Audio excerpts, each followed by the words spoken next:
मौत का कुआं। ये भूतिया खूनी कहानी रेगिस्तान के एक मौत का कुआं की है, जहां केवल पानी की एक बूंद की तलाश में कई जिंदा इंसान दफन हो गए। दरअसल शहर से कई किलोमीटर दूर एक वीरान रेगिस्तान था।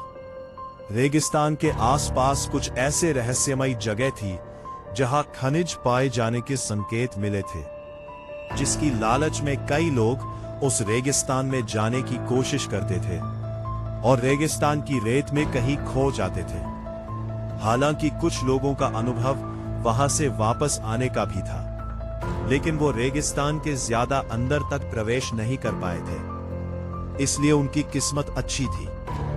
ऐसे ही एक व्यक्ति जिसका नाम कृपाल सिंह था। दरअसल वो ऊंट से रेत के रास्ते सामान ढोने का काम करता था।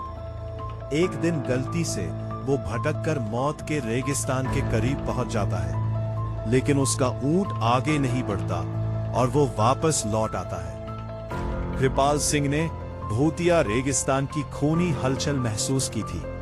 उसे समझ में आ गया था कि यदि उसका ऊंट उस जगह से उल्टे पांव भागा है तो जरूर वहां कोई खून रहस्य छुपा है। रेगिस्तान में एक सोलर प्लांट लगने वाला था, जिसके लिए उसी रहस्यमयी रेगिस्तान में सर्वे टीम रिसर्च करने पहुंचती है। रिसर्च टीम को पता लगाना है कि रेगिस्तान के किस हिस्से में सबसे ज्यादा तेज सूरज की रोशनी आती है, क्योंकि उसी की किरणों की मदद से विद्युत उत्पादन किया जा सकता था। रिसर्च टीम स्पेशल गाड़ी से रेगिस्तान में पेट्रोलिंग करने लगती है। रेत में गाड़ी की गति कम होती है, इसलिए वो धीरे धीरे ही रेगिस्तान का तापमान नापते हुए बढ़ते जाते हैं। लेकिन अचानक वो उसी मौत के कुएं के करीब पहुंच जाते हैं, जहां से कोई वापस नहीं आ सका। गाड़ी मौत के कुएं की रेत से फिसलने लगती है। गाड़ी का ड्राइवर ब्रेक लगाकर उसे रोकने की कोशिश करता है,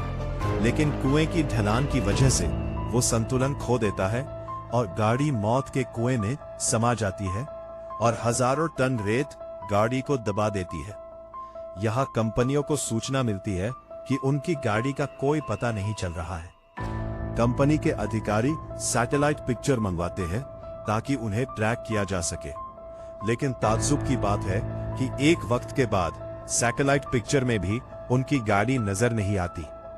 रेगिस्तान का रहस्य खुलने की बजाय उलझता जा रहा था।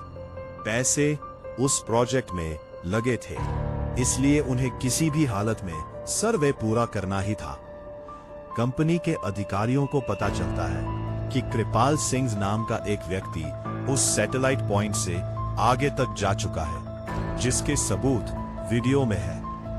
अधिकारियों की टीम कृपाल सिंह के घर पहुंचती है। कृपाल सिंह घर में खाना बना रहा होता है और अधिकारियों को दरवाजे पर देखते ही पूछता है कि आपको किससे मिलना है। अधिकारी उसे उसी के नाम से संबोधित करते हुए हाथ बढ़ाते हैं। कृपाल सिंह सभी को बैठने को कहता है और जब उसे पूरी बात पता चलती है तो वो उन्हें मना करने लगता है। वो उन्हें बताता है कि वहां कोई रहस्यमय शक्ति है जो मुझे महसूस हुई है, आप अपना काम रोक दीजिए।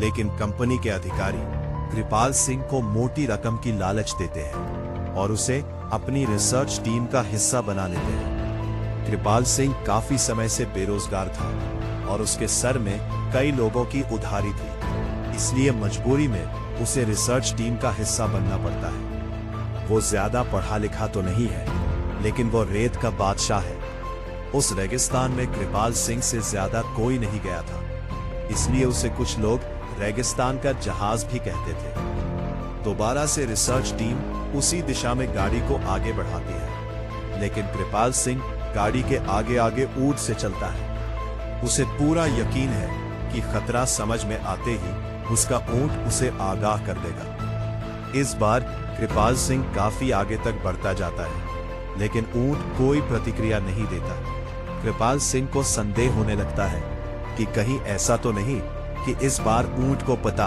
ही नहीं चल रहा हो कि आगे खतरा है। कृपाल सिंह के पीछे रिसर्च टीम की गाड़ी बढ़ रही होती है। अचानक गाड़ी की गति तेज होने लगती है और वो फिसलते हुए कपाल सिंह बगल से आगे निकल जाती है। उन्हें समझ नहीं आता कि गाड़ी की गति अपने आप तेज कैसे हो रही है। धीरे धीरे उनकी गाड़ी कुएं की रेत में चली जाती है। कृपाल सिंह घबरा जाता है और जोर जोर से उन्हें आवाज लगाता है, लेकिन उसे यह समझ नहीं आता कि वो सुरक्षित खड़ा हुआ है, लेकिन उसके आजू बाजू भी रेत फिसलकर कुएं में जा रही है। वो अपने ऊंट को पीछे करके वापस आ जाता है और जब कंपनी के सभी लोगों को यह पता चला है तो वो इस बात की गंभीरता को समझते हुए अपना कार्य रोक देते हैं। सभी उसे मौत का कुआं जोन घोषित करते हैं। दरअसल वो कुआं रेगिस्तान का रक्षक है जो रेगिस्तान में रहने वाले जीव जंतुओं की रक्षा करता है और वहां किसी भी प्रकार का बदलाव नहीं होने देना चाहता। कुएं के अनसुलझे रहस्य के साथ ये कहानी समाप्त हो जाती है।